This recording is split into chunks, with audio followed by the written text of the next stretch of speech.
नमस्कार साथियों, कैसे हो आप सभी। भाई, अधिगम, असमर्थता, अक्षमता, कठिनाई, लर्निंग डिसेबिलिटी, ये टॉपिक चल रहा है अपना। 3 क्लासें अपनी हो चुकी हैं इस बारे में। आज की अंतिम क्लास है। आज इसको खत्म कर देंगे भाई। अधिगम, असमर्थता, कठिनाई, अक्षमता।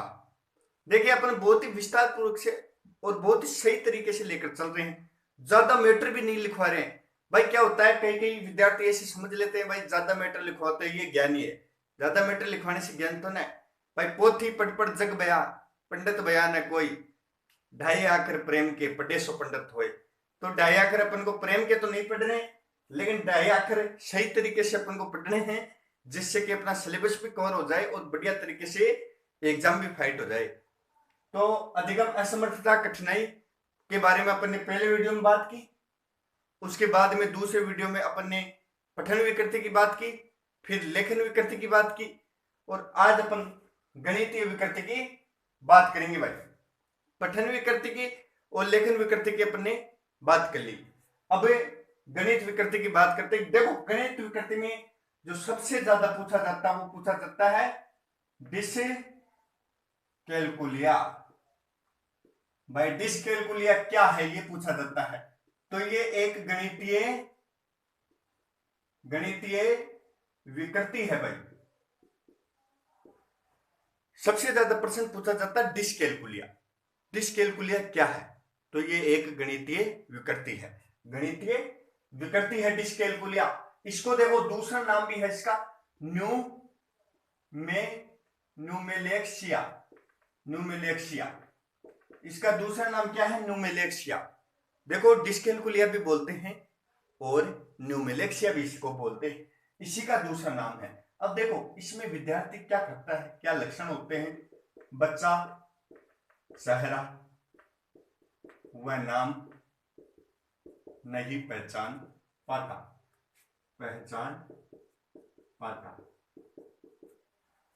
भाई, किसी व्यक्ति ने किसी बालक को जिसको डिसकैलकुलिया है उसको अपना नाम बता दिया। पहले पहले उससे मिल चुका है, जानता है उसको, तो वो लेकिन वो उसका नाम और चेहरा याद नहीं रख पाता है। तो ये इसमें समस्याएं हैं, लक्षण है। बच्चा चेहरा व नाम नहीं पहचान पाता है। गणित के चिन्हों को गुणा, प्लस, माइनस, भाग, इन चिन्हों को नहीं पहचान पाता है। गणित के चिन्हों को नहीं पहचान पाता है और संकेतों को नहीं पहचान पाता है। गणित के चिन्हों को व संकेतों को नहीं पहचान पाता है। भाई देखो, गणित के चिन्हों को इसमें नहीं पहचान पाता है। उसे ऐसे पूछेंगे भाई प्लस ये क्या है, तो वो उसको गुणा बता देगा। इस प्रकार से मिस्टेक करता है। तो गणित के चिन्हों को नहीं पहचान पाता है, चेहरा नहीं पहचान पाता है, नाम नहीं पहचान पाता है, गणितीय गणना नहीं कर पाता है।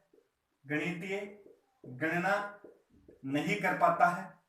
गणितीय गणना नहीं कर पाता है। विद्यार्थी क्या करता है? गणितीय गणना नहीं कर पाता है। गणितीय गणना नहीं कर पाता है। टाइम टेबल नहीं बना पाता है। टाइम टेबल नहीं बना पाता है। नहीं बना पाता है। नकदी लेन देन नहीं कर सकता है। नकदी लेन देन नहीं। भाई, नकदी लेन देन नहीं कर सकता है। राइटिंग में मिस्टेक आ सकती है। आप क्वालिटी बढ़ा लेना, क्योंकि अपनी राइटिंग देखो इतनी बढ़िया नहीं है। जमा जमा के लिखना अपन को आता नहीं है।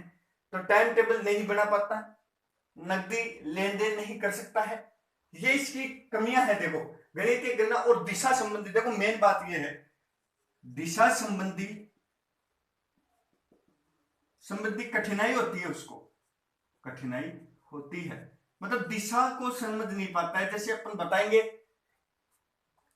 भाई, सीकर से उत्तर दिशा में फलाना गांव पड़ता है, पश्चिमी दिशा में फलाना गांव पड़ता है, उससे आप घूमकर ऐसे आओगे। तो इस प्रकार से अपन उसको दिशा के माध्यम से उसको समझाना चाहिए, और फिर वो वहां पे जाएगा तो वो भूल जाएगा भाई पूर्वी दिशा में क्या है, पश्चिमी में क्या है। तो वो इसको नहीं पहचान पाता है। किसको? दिशा को वो समझ नहीं पाता है, दिशा को पहचान नहीं पाता है। तो ये डिस्कैलकुलिया के मेन कारण ये हैं। डिस्कैलकुलिया के जो गणितीय विकृति है डिस्कैलकुलिया, उसको न्यूमेलेक्सिया भी बोलते हैं। ये इसके लक्षण हैं, आप स्क्रीनशॉट लीजिए।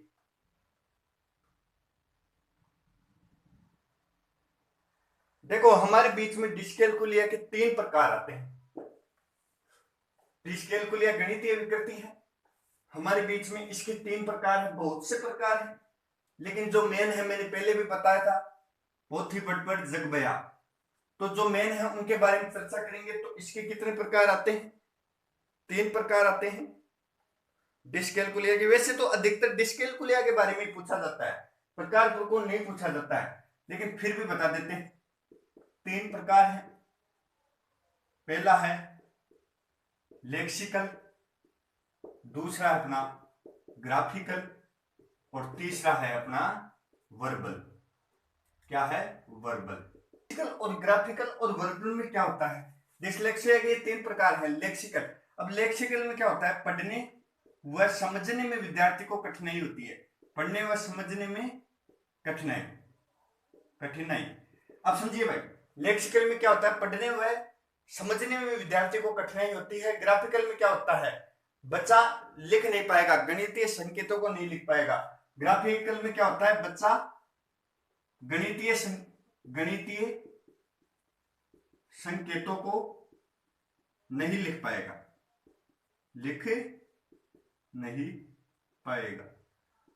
भाई यहां पे भी गणितीय अंकों की संकेतों की बात हो रही है। पढ़ने व समझने में किस चीज में गणितीय अंकों को, इनको पढ़ने व समझने में कठिनाई होती है लेक्सिकल में। डिस्कैलकुलिया के 3 प्रकार हैं। तो लेक्सिकल में पढ़ने व समझने में कठिनाई, गणितीय संकेतों को नहीं लिख पाएगा। इसमें ग्राफिकल में गणितीय संकेतों को लिख नहीं पाता, और वर्बल में गणितीय संकेतों को पहचान नहीं पाता, बोल नहीं पाता। अब जैसे कि विद्यार्थी से पूछा जाए भाई ये क्या है प्लस, तो इसको वो समझ नहीं पाएगा और बोल नहीं पाएगा कि भाई ये प्लस का साइन है, ये जोड़ का साइन है, ऐसे नहीं बोल पाएगा। अगर बोलेगा भी तो वो इसको प्लस को गुणा बता देगा, इस प्रकार से मिस्टेक करेगा। समझने वाली बात है। तो वर्बल में क्या होता है? गणितीय इनको बोल नहीं पाएगा, गणितीय अंकों को और संकेतों को बोल नहीं पाएगा, इसमें गणितीय संकेतों को लिख नहीं पाएगा, और लेक्सिकल में पढ़ने व समझने में कठिनाई महसूस करेगा। अब देखिए, अपन बात कर लिए डिस्कैलकुलिया की, अब बात करते हैं संचार भाषा विकृति की। लास्ट है अपना संचार भाषा विकृति, स्क्रीनशॉट लीजिए, उस पर चलते हैं।